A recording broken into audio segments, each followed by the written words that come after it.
Mengenal buku Ulangan. Buku Ulangan ditulis oleh Musa di dataran Moab pada tahun 1473 sebelum Masehi, persis sebelum bangsa Israel masuk ke negeri perjanjian. Buku Ulangan juga disebut Taurat Kedua atau Pengulangan Taurat. Buku ini juga berisi penjelasan tentang hukum itu. Dalam buku ini, bangsa Israel diminta untuk mengasihi dan menaati Yehuwa di negeri yang sebentar lagi Dia berikan. Buku Ulangan terdiri dari 4 khotbah, sebuah lagu, dan berkat yang diucapkan Musa. Dalam khotbah pertama yang ada di pasal 1-4, Musa membahas sejarah Israel sejak keluar dari Mesir dan mengingatkan mereka tentang apa yang sudah Yehuwa lakukan untuk mereka. Misalnya, Yehuwa memusnahkan generasi orang Israel yang penakut dan tidak beriman, karena dulu, 40 tahun sebelumnya, mereka tidak berani melawan penduduk Kanaan. Di khotbah kedua, yang dicatat di pasal 5-26, Musa menasihati bangsa itu untuk menaati perintah Allah, bukan hanya karena kewajiban saja, tapi karena mereka mengasihi Dia dengan sepenuh hati, jiwa, dan kekuatan. Tahukah Anda, di zaman dulu, orang asing biasanya tidak punya hak secara hukum, dan para janda maupun anak yatim juga menderita. Tapi di Israel, semua orang bisa dapat manfaat dari hukum Yehuwa, termasuk orang asing, para janda, dan anak yatim. Yehuwa menyayangi mereka semua, dan Dia mau umatnya juga menyayangi mereka. Di pasal 7, Musa memberitahu bangsa Israel bahwa Yehuwa akan menyingkirkan bangsa-bangsa di negeri perjanjian yang penduduknya lebih banyak dan lebih kuat daripada Israel. Di pasal 8, Musa berkata bahwa Israel akan mendapat negeri yang baik, dengan banyak sungai, gandum, barli, anggur, ara, delima, minyak zaitun, dan madu.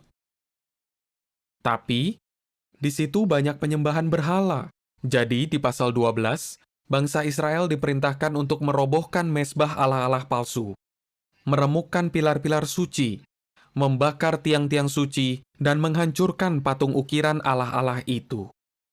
Di pasal 16, Musa mengingatkan umat Allah untuk merayakan Paskah dan juga 3 perayaan besar lainnya, yaitu perayaan roti tanpa ragi, perayaan minggu-minggu, dan perayaan Pondok Daun.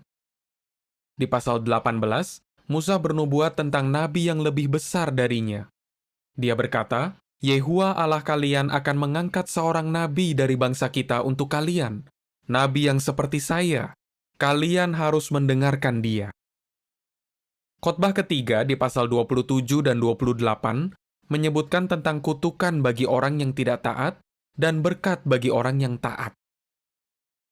Setelah bangsa Israel menyeberangi sungai Yordan, setengah dari suku-suku mereka harus berdiri di Gunung Ebal untuk mengucapkan kutuk, dan setengah lainnya berdiri di Gunung Gerizim untuk mengucapkan berkat. Pasal 29 dan 30 mencatat khotbah keempat Musa. Dia membuat perjanjian dengan bangsa Israel dan menganjurkan mereka untuk memilih kehidupan dengan menaati Yehuwa. Di pasal 31, Yehuwa menugasi Yosua untuk menjadi penerus Musa. Yosua harus berani dan kuat, karena dia akan memimpin bangsa Israel ke negeri yang Allah janjikan. Pasal 32 berisi lagu Musa. Dia memuji Allah Yehuwa yang setia, yang sangat kontras dibanding bangsa Israel yang tidak setia. Di pasal 33, Musa menyampaikan berkat kepada orang-orang Israel sebelum dia meninggal.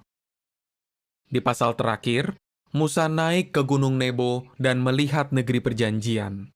Yehuwa berkata, Aku sudah mengizinkan kamu melihatnya sendiri, tapi kamu tidak akan menyeberang ke sana. Lalu Musa meninggal pada usia 120 tahun.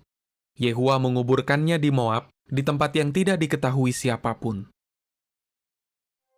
Sambil membaca buku Ulangan, perhatikan bagaimana Yehuwa memberkati orang-orang yang menyayangi Dia dan menahan berkat-Nya dari mereka yang tidak taat.